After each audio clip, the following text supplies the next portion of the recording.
Gasteizen elkartuko gara, Sutxiken itsasoko bigarren topaketa egunaren baitan. Auzolana pilotalekuan eta gaztetxean egingo ditugu hainbat hitzaldi eta ekimen, eta bertan espero zaituztegu.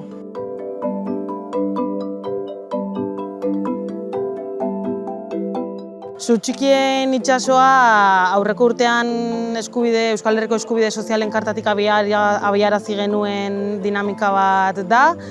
Pasaden urtean Garaionen Sutxikien itsasoa izenburupean hain justu lehenengo topaketa eguna antolatu genuen, eta bertan 50 eragile sindikal eta sozial baino gehiagoke parte hartu genuen, eta 7 ardatzen bueltan aritu ginen hizketan, eta aurten bide berari jarraituz bigarren topaketa eguna antolatu dugu. Aurten hainbat gaietan jarriko dugu arreta, tartean gerra, krisi klimatikoa, migrazio politikak eta oldarraldi erreakzionarioak. Gai hauek aukeratzearen zergatia bada, iruditzen zaigula egun bizi dugun testu